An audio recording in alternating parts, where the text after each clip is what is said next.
One of the things that we're very proud of at De Montfort University is that we're an institution where our staff and our students don't surrender to convention. Particularly at the moment, there's a real opinion that young people just aren't interested in politics. And it's just a complete nonsense.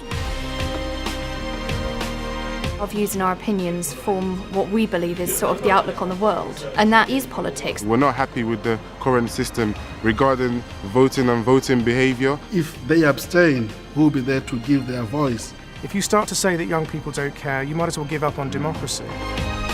So I thought about how we might actually put this as a challenge to our students. And I said to them, would it be possible for you to come up with 100 ideas that we could incorporate into a big super manifesto in the run-up to the 2015 general election? What we wanted to do here was to give the students a voice. To voice their opinions and be heard. An opportunity to articulate in their own voices what was important to them. We want them to listen to our voice, want them to address our opinions.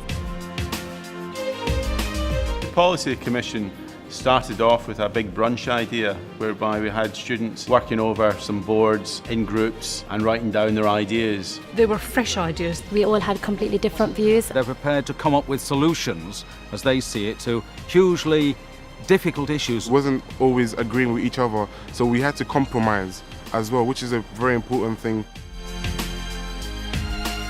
That sort of gestation of ideas then flowed through a number of events with John Bercow, Speaker of the House of Commons, and with the US Ambassador come to see and hold debates with students. This is where we had a debate about whether or not students should vote. And then after the speakers had spoken, John Bercow opened the debate out using the House of Commons rules. And what we saw was a fantastic debate. It was very inspirational for De Montfort students to have somebody such as Matthew Barson, and his visit was very much about listening. And I think this ties in directly with what the Policy Commission is about.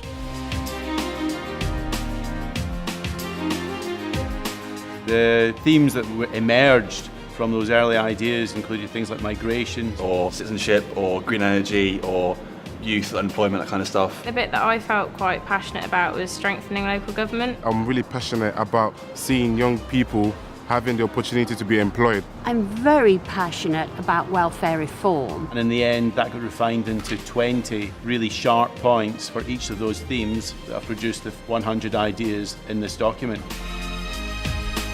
The younger generation is prepared to think within a political framework, is prepared to think radically, and is prepared to challenge the status quo in a way that is constructive rather than negative. This opportunity has given everybody a chance to get involved right from the beginning, right through to the end, to actually go to London and have our ideas heard. Any chance to increase participation and interest in politics, should definitely go for it. I think this Policy Commission really has come up with some really meaningful and relevant suggestions for the current government. It's really important just to show that young people are interested in politics. Our voice needs to be heard, and I feel that through these policy ideas, a lot of change can be made. Through getting involved in politics, they can change Britain. 100 ideas to change Britain. 100 ideas to change Britain. 100 ideas to change Britain. 100 ideas to change Britain. 100 ideas to change Britain. 100 ideas to change Britain. 100 ideas to change Britain. 100 ideas to change Britain. 100 ideas to change Britain.